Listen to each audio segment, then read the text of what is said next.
Anhari, weary and sleep-deprived, held a food trolley in her hands, her eyes adorned with dark circles. She reflected on the past 4 days since Leon's return to Earth, acknowledging the whirlwind of events that had unfolded. Frustrated by the burdensome tax situation, she couldn't help but express her exhaustion. Her thoughts wandered to the initial predicament caused by taxes, prompting a memory of Leon's furious reaction. He had rebuked her, questioning her audacity to ask a king from another nation for taxes. In response, Hari suggested an alternative payment method using mana stones. However, Leon dismissed her, asserting that a king should not concern himself with such trivial matters, leaving Hari stunned by his response. Yet amidst the challenges, they had gained new followers who embraced the cause of introducing divine power into the land. As a group of people gathered before Leon, an old man inquired about the method of paying the tithe. Leon took a moment to contemplate before declaring a tithe amount of 19 trillion, requesting 90% of their crop yield. Leon emphasized the generosity of this arrangement. However, the old man was flabbergasted by the suggestion, expressing that taxes and the costs of living were already too burdensome. He couldn't believe that paying 90% of their crop yield as tithe would be feasible. Leon gazed at the old man and the rest of the group, addressing them directly. He questioned their concerns about going hungry as followers of the goddess, assuring them that welfare, costs of living, and food would be taken care of by his guild. Anhari approached the old man, holding a report in her hand, and brought up the topic of blessed rice. She informed them that the rice had an incredibly high appraisal value. The old man and old woman looked at Anhari with confusion, expressing their bewilderment. Their shock escalated when they discovered that every 80 kilograms of rice was being sold for an exorbitant price of $120,000. The old man couldn't believe it, questioning how much they would have left even if they gave 90% as tithe. The old woman, on the other hand, showed faith and excitement in the situation. Observing this turn of events, Leon regarded the situation with a faint smile. Anhari then recalled that the biggest problem she had faced was Leon's residence. When Leon entered the room, he erupted in anger, comparing the place to a battlefield and expressing his dissatisfaction with the absence of artwork. This caught Hari off guard. In her memory, Hari remembered how Leon's rage led him to demand a luxurious bed, standby servants, and artwork that he could admire at any given moment. In her desperation, she called someone on the phone, apologizing for the late hour. Hari recounted how she had to search for a suite room in 5-star hotels until 2 a.m. just to rent one. Overwhelmed, she sat on her knees, crying and begging for forgiveness, imploring Leon to sleep. Eventually, the compromise was made to have at least a painting or a ceramic piece displayed in the 5-star hotel room. Presently, Anhari stood outside the room, holding a food trolley in her hands. She called out to Leon, addressing him as Your Majesty and informing him of her arrival. A voice from inside instructed her to enter, and as she stepped into the room, Hari asked if Leon was feeling okay. Leon responded positively, confirming that he was fine. Hari approached him as he drank wine, informing him that it was time for breakfast. Leon acknowledged her words and inquired if she had eaten yet. Hari admitted that she hadn't eaten, to which Leon advised her to prioritize her meals and not skip them. With a nervous expression, Hari responded affirmatively. While looking at the food she had brought for Leon, Hari thought to herself that it looked good and decided that she would have a sandwich or something similar later. Unexpectedly, Leon invited her to have a seat. Hari was taken aback and looked at him in shock. A red hue spread across her face as she wondered if he was going to share the meal with her. Filled with happiness, she sat down on the chair and started giggling. However, her joy was short-lived as Leon questioned her actions. Hari, confused, asked for clarification and apologized, not understanding what Leon meant. He looked at her coldly and questioned why she wasn't making sure the ribs were easy to eat instead. Hari, still puzzled, expressed her belief that Leon intended to share the meal. In response, Leon gave her a stern look and pointed out that in which country do kings and peasants dine together. Hari was left speechless, unable to provide a reply, and remained in a state of bewilderment. Outside the building named Riverside, a black car stood parked. Inside the car, Hari informed Leon about the support funding and resettlement aid provided by the Hunter Association. She assured him that although it wouldn't compare to a palace, they would ensure his comfort. Leon acknowledged their consideration and stated that he couldn't ask for too much as a guest, leaving the matter in Hari's hands. She turned back to address Leon regarding the distribution of loot, but he reiterated his previous instruction for her to handle it herself. However, he expressed a liking for the cape and requested to keep it. Upon their arrival at their destination, they exited the car. Hari informed Leon that they had reached their location, explaining that it was close to the Hunter Association and had a helicopter pad on the top floor for convenience. She inquired if it met his expectations, referring to it as not being bad. Meanwhile, Leon noticed an unfamiliar snowman-like structure and questioned its presence. As they entered the building, a voice greeted Hari, addressing her as the assistant manager of the Hunter Association. Hari looked ahead in confusion, realizing that their visit was supposed to be a secret. She asked the man who he was, and he laughed lightly before revealing himself as Park Jong-chun,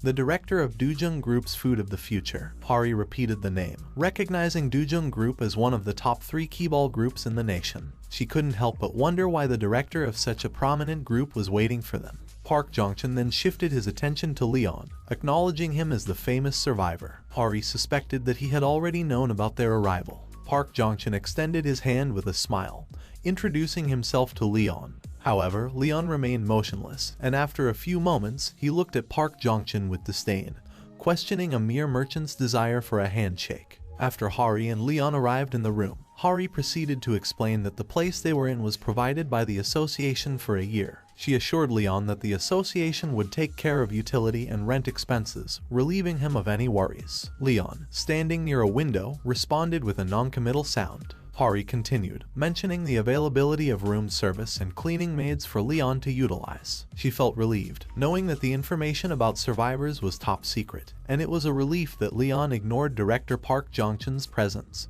considering his unknown intentions. Curious, Hari asked Leon why Park Jong-chun had come to see him. Leon responded, stating that there was only one thing a merchant would want: profit. Hari questioned this, and then it dawned on her. She exclaimed, connecting the dots, realizing that it was about the blessed rice in the Hanam Plains. Hari recalled that the management of information regarding the situation hadn't gone smoothly due to its urgency. A streamer had recorded the situation, and although the association had requested the video to be deleted, she discovered that it had been uploaded again. She wondered if it was the farmer, Mr. Park, who had uploaded it once more. The video depicted Leon standing in the middle of the rice field after invoking the blessings of the goddess Demara upon it. The director of Dujung's Food of the Future, Park Jong-chun, watched the video with anger etched on his face and referred to Leon as an arrogant bastard. He turned to a scientist standing nearby and questioned the authenticity of the rice's effects. The scientist affirmed that it was indeed real. However, Park Jong-chun challenged the scientist, highlighting that human testing had not been conducted,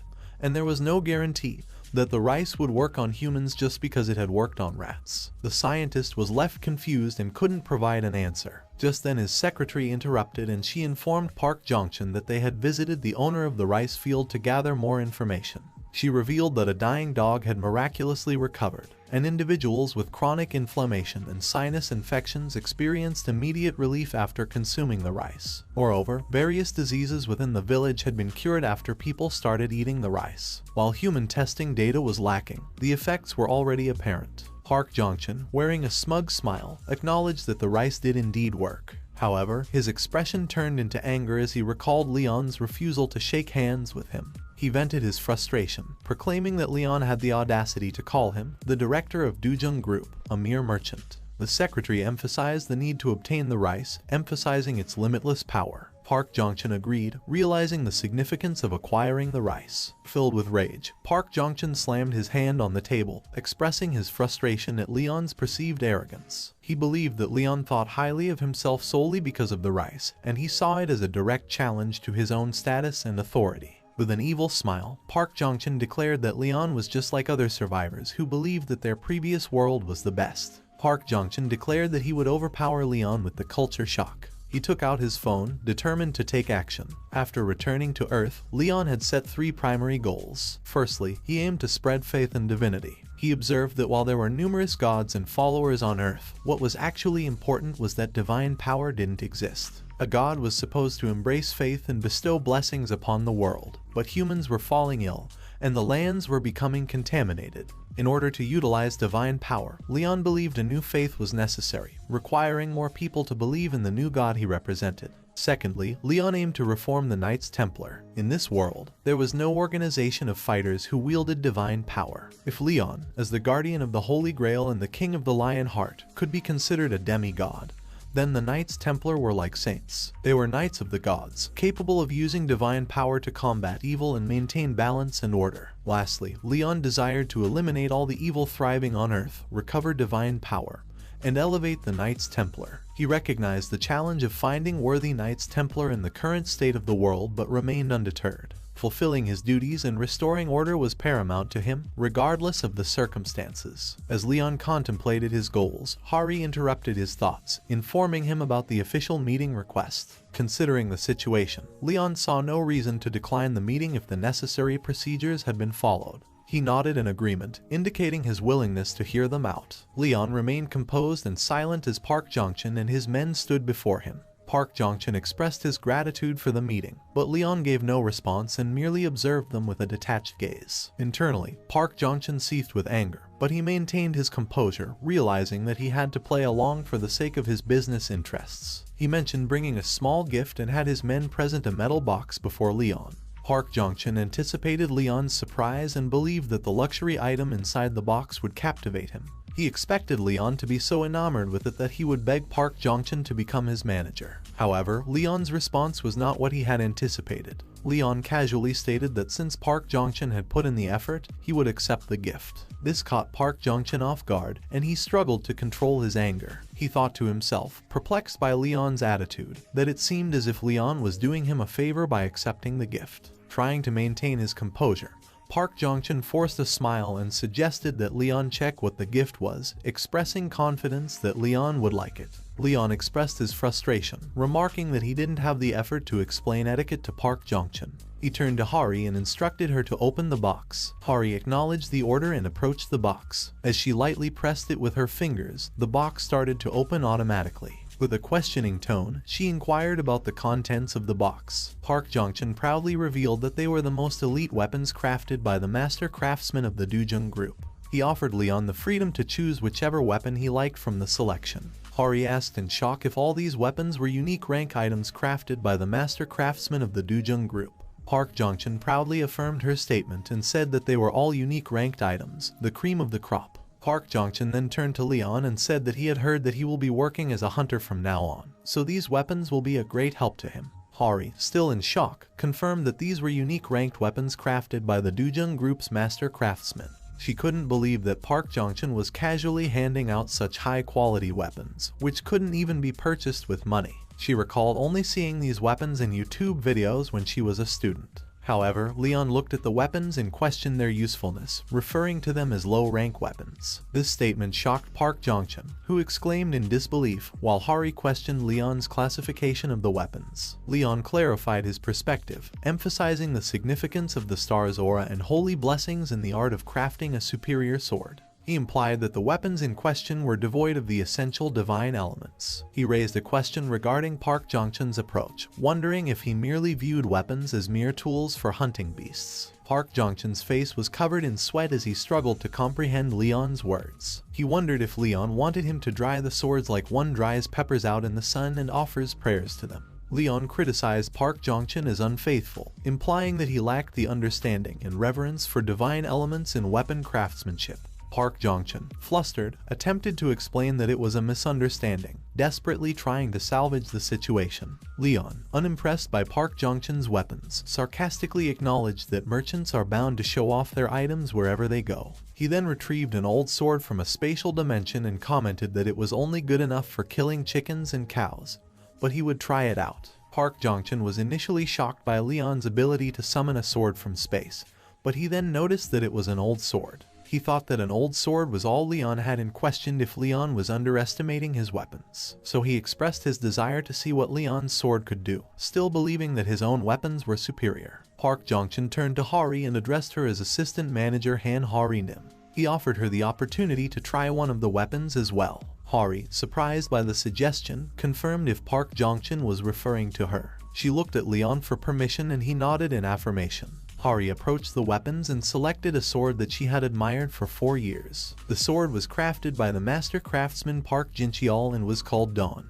She felt its power and sensed that it had absorbed the dense sun energies from the special gate for 10 days. Hari asked Leon if she could really use this sword. Leon, still seated on the sofa, casually questioned why she would need permission to swing a toy around. Park Jong-chun couldn't help but call Leon a bastard in his mind when he heard him belittle their weapons. Hari then observed Leon's sword, which he held horizontally. She poured her powers onto the sword, causing a fiery red aura to envelop it. With determination, she exclaimed that she would give it a try and swung her sword at Leon's sword with full power. To their astonishment, Hari's sword broke upon impact. Leon had not even moved his sword or infused any power into it, yet the sword used to attack shattered. Hari looked at her broken sword in shock, while Park Jong-chun was even more shocked by the outcome. As Leon placed his sword back into space, he expressed his disappointment, remarking that it was worse than he had anticipated and that it had been a waste of time. He decided to shorten the duration of the meeting and gave Park Jong-chun and his men 3 minutes. Park Jong-chun was taken aback by Leon's abrupt decision and attempted to speak,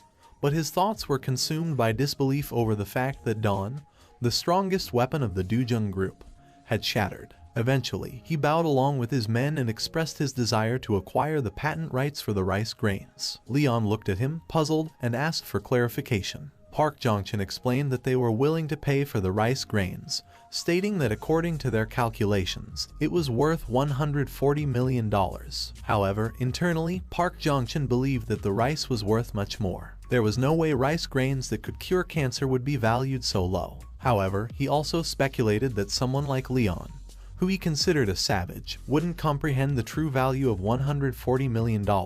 He anticipated that once Leon discovered the actual worth of the rice, he would be astounded. Leon questioned Park Jong-chun's proposition, asking if he was suggesting buying the rice with money. Park Jong-chun smiled, thinking that he had caught Leon's interest, and confirmed his intention, adding that the Dujung group would require a contract granting them a monopoly over the rice. He even hinted that he could raise the price if Leon desired. But before Park Jong-chun could continue, Leon's demeanor changed. A strong aura enveloped the room, and an illusion of a lion appeared behind Leon. In a tone filled with anger, Leon rebuked Park Jong-chun, questioning his audacity to insult divinity. With anger-infused words, Leon reprimanded Park Jong-chun, accusing him of insulting divinity. The pressure radiating from Leon left Park Jong-chun and his followers frozen in fear, struggling to breathe. Park Jong-chun's gaze fixated on the illusionary lion figure behind Leon, and his thoughts raced with the realization that he might meet his end. He fell to his knees, cold sweat streaming down his face, unable to articulate his innocence. Leon chastised Park Jong-chun for his ignorance and lack of civilization. He emphasized that the crop they discussed was born from a land blessed by the goddess Demra, and it held a value that could not be bought with money alone. Gratitude and faith were the true payment required. With a scornful look, Leon questioned Park Jong-chun's desire to possess divine products from a goddess he did not believe in. Park Jong-chun, unable to respond, could only click his tongue in acknowledgement. After Park Jong-chun's group had left, Hari questioned if it was wise to let them go, considering his significant influence. She expressed her concerns to Leon, acknowledging his perspective on Park Jong-chun as a mere merchant but still influential. Leon dismissed Hari's concerns, asserting that he was not affected by someone as vulgar as Park Jong-chun. He swiftly changed the subject, inquiring about the readiness of what he had requested. Hari informed Leon that the association had called, and she questioned if Leon was planning to take the test, as it would make things easier. Leon's anger flared at the suggestion, incredulous that he, the king, would be subjected to such a test. Confused, Hari asked why Leon had expressed the desire to go if he didn't intend to take the test. Leon clarified that his intention was to find useful soldiers and that he would be the one to test them personally. Hari found this request challenging to fulfill and hesitated in her response. However, Leon's commanding tone left no room for debate. He ordered Hari to make it possible, causing tears to well up in her eyes as she realized she couldn't deny his request. Outside the Hunter Association, Kim Do-han recognized Gu Di-sung, an unaffiliated D-rank hunter, and greeted him, remarking on his presence for another year. Kim Do-han, the team manager, acknowledged Di-sung's return and speculated that he was there for a retest. As they entered the building, Kim Do-han commented on Di-sung's hard work and asked if he believed his rank would be higher this time. Di-sung chuckled in response, while Kim Do-han questioned his expectations for the year. Kim Do-han even extended an invitation for Di-sung to join his team, praising his dedication and skills and predicting his quick rise as an ace. Di-sung pondered the offer, considering that even those lacking talent could achieve a C rank, while he had remained a D rank for 10 years. He recognized that being part of the mining team was not as bad as people perceived it to be.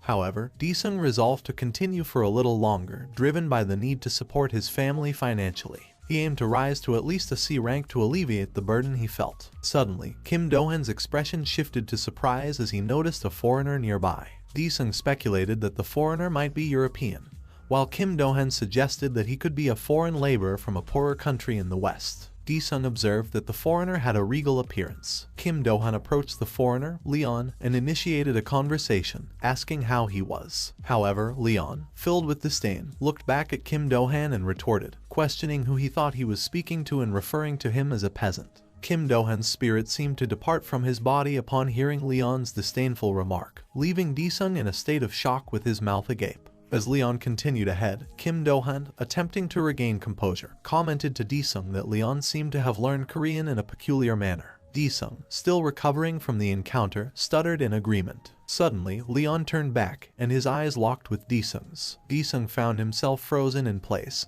his body trembling uncontrollably. Witnessing Di-sung's distress, Kim Do-han inquired if he was hurt or experiencing discomfort. Di-sung, his face covered in a cold sweat, struggled to comprehend the overwhelming sensation overtaking him. He felt as if something immense was pressing down on him, making it difficult to breathe. Just then, an announcement was made, calling for Gu Di-sung, numbered 57, to proceed to interview room 2. Breaking free from his frozen state, Di-sung managed to respond, affirming that he was coming. Leon glanced back and made a comment, indicating that there was only one person worthy of attention. Meanwhile, in his thoughts, Leon expressed his disappointment at the lack of formidable individuals present for the tests. He deemed it pathetic that the only participants were low-ranking hunters or newly awakened individuals. Soon, another announcement was made, summoning Leon Dragoneel Lionheart, numbered 77, to interview room 9. Leon, maintaining his expectations, acknowledged that greatness couldn't be expected right from the start. As Leon entered room 9, an examiner greeted him and confirmed his identity as number 77, Leon Dragoneel Lionheart. Leon, asserting his superiority, corrected the examiner, demanding to be addressed as Your Majesty, and he called the examiner a peasant.